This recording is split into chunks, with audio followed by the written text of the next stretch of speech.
एक बार प्रातः काल के समय ब्रह्मा, विष्णु, महेश तीनों देवता स्वर्ग में भ्रमण कर रहे थे। कितने समय बाद हम तीनों आज एक साथ भ्रमण कर रहे हैं। अन्यथा हम लोगों को तो समय ही नहीं मिल पाता एक दूसरे से अपनी बात कहने का। बिल्कुल सही कहा ब्रह्मदेव। पृथ्वी के सभी कार्यों के बीच हमें समय ही नहीं मिल पाता एक दूसरे के साथ वार्तालाप करने का।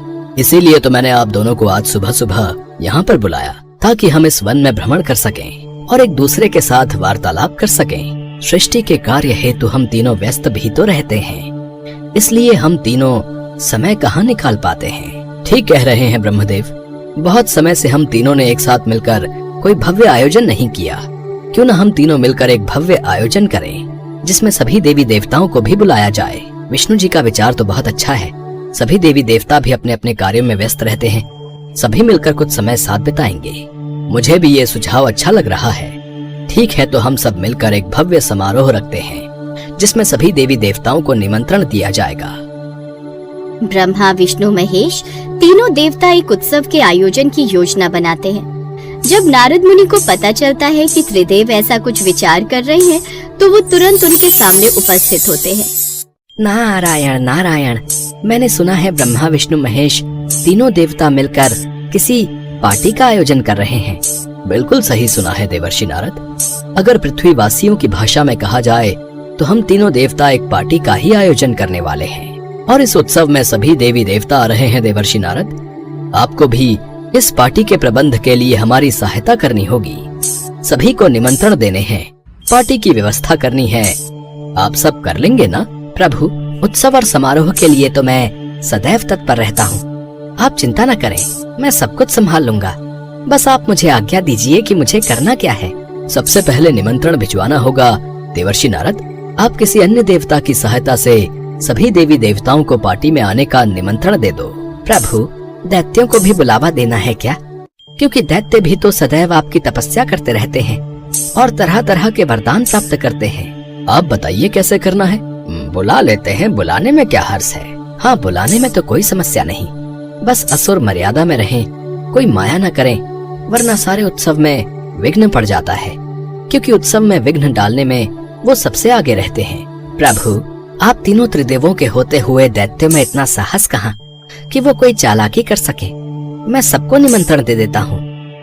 नारद मुनि स्वर्गलोक और असुर लोक दोनों में निमंत्रण दे देते हैं। ब्रह्मा, विष्णु, महेश तीनों देवता पार्टी की तैयारी शुरू करते हैं। सारा प्रबंध स्वर्गलोक के पुष्पक वन में हो रहा था। सभी देवी देवता पार्टी में आने के लिए तैयार हो रहे थे, पर असुर सीधी तरह से पार्टी में आ जाए ऐसा तो हो ही नहीं सकता था। अपने स्वभाव के अनुसार वो एक धूर्त योजना बना रहे थे। अब आएगा मजा जब खाने में ये जमाल घोटा मिला देंगे। सारे देवी देवताओं का पेट खराब हो जाएगा और वो अपने आप को असहाय महसूस करने लगेंगे। यही वो समय होगा जब हम उन्हें हराकर पूरे स्वर्गलोक पर कब्जा कर लेंगे। महाराज, इस जमाल घोटे का हम पर तो कोई असर नहीं होगा ना? नहीं, ये जमाल घोटा हम राक्षसों पर कोई असर नहीं दिखाएगा। हमारी माया से हम इसके असर से बचे रहेंगे। ये केवल देवताओं पर भारी पड़ेगा। शाम होने वाली है, हमें उत्सव के लिए बुलावा आया है। हमें चलना चाहिए, किंतु ध्यान रहे, बहुत ही सावधानी के साथ तुम्हें भोजन में जमाल घोटा मिलाना है। असुरों ने अपनी धूर्त योजना को पूरी तरह तैयार कर लिया और पार्टी में पहुंचे। क्या बात है त्रिदेव, आज तो सभी राक्षस बहुत शांति पूर्वक पार्टी का आनंद ले रहे हैं। मुझे तो दाल में कुछ काला दिखाई दे रहा है, वरना राक्षस तो सदैव उद्दंड मचाने के लिए ही आते हैं। हो सकता है थोड़ी समझ आ गई हो कि इस बार पार्टी में कोई शैतानी ना करें। ब्रह्मदेव, शैतानी तो ये लोग कर चुके हैं। ऐसा क्या कर दिया इन्होंने? मैंने देवी लक्ष्मी और देवी सरस्वती तीनों ने दो राक्षसों को भोजन में कुछ मिलाते हुए देखा था। कहीं ऐसा तो नहीं इन्होंने भोजन में कुछ ऐसा मिला दिया जिसकी वजह से हमारी सेहत बिगड़ सकती हो?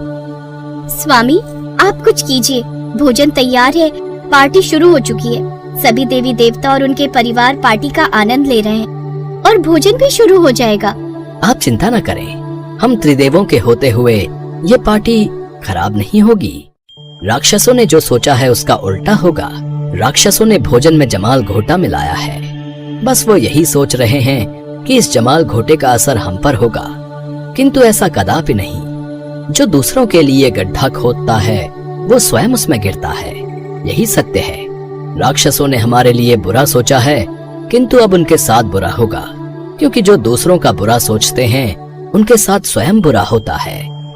सभी देवी देवता जान चुके थे कि राक्षसों ने भव्य भोज में जमाल गोटा मिला दिया है, जिससे देवी देवताओं का पेट खराब हो जाए और वे कमजोर हो जाएं। राक्षस इस बात से अनभिज्ञ थे कि उनकी योजना उन्हीं पर भारी पड़ने वाली है। अब आएगा मजा। जैसे ही देवी देवता इस भोजन को ग्रहण करेंगे, उनकी शक्ति जाती रहेगी और फिर स्वर्ग पर हमारा राज होगा, और इस बार कोई हमारी योजना को विफल नहीं कर पाएगा। लेकिन असुर ये भूल गए थे कि वे त्रिदेवों की माया को समझ नहीं सकते। असुरों ने जो सोचा है उसका परिणाम तो वे स्वयं ही भुगतेंगे। इस बार तो स्वयं उनकी योजना उन्हें ऐसा सबक सिखाएगी जो वे कभी नहीं भूलेंगे। इस भोजन में एक विशेष ऊर्जा प्रवाहित हो गई है। अब जो इस भोजन में छल करेगा वही इसका शिकार बनेगा। फिर क्या था, भोज का समय आया। सभी देवी देवता भोजन ग्रहण करने के लिए पंक्तिबद्ध हो गए। लेकिन जैसे ही असुरों ने स्वयं उस भोजन को चखा, उनकी योजना उन्हीं पर भारी पड़ गई। अरे ये क्या हो रहा है? पेट में अजीब हलचल हो रही है। मुझे भी कुछ अजीब सा लग रहा है। अरे नहीं, लगता है जमाल घोटा का असर हो रहा है, लेकिन हम पर क्यों? असुरों की हालत खराब होने लगी। पेट में मरोड़ उठने लगा और फिर शुरू हुआ असुरों का लघु शंका और महाशंका का तांडव। अरे मुझे जल्दी से रास्ता दो, अब नहीं रहा जा रहा। हे दैत्यों के देवता, ये क्या अनर्थ हो गया?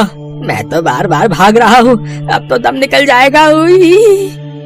देखते ही देखते असुरों में भगदड़ मच गई। वे बार बार लघु शंका और महाशंका के लिए भागने लगे। उनके चेहरे पर घबराहट और शर्म साफ दिखाई दे रही थी। नारायण नारायण, ये तो अद्भुत दृश्य है।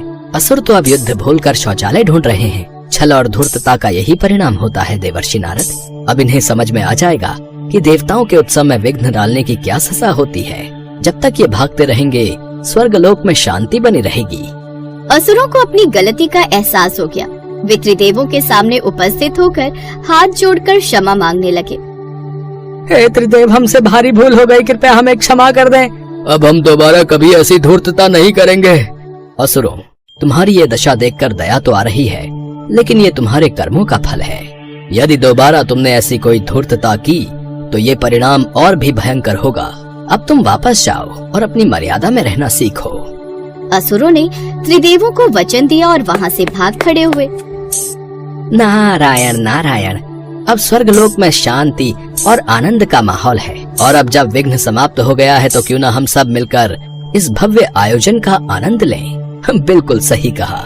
आइए इस भव्य उत्सव का आरंभ करें। इस प्रकार ब्रह्मा, विष्णु और महेश की पार्टी में सभी देवी देवताओं ने आनंद लिया और असुरों को उनकी धूर्तता का ऐसा सबक मिला जो वे कभी नहीं भूल सके। स्वर्गलोक में पुनः शांति और उल्लास का वातावरण छा गया।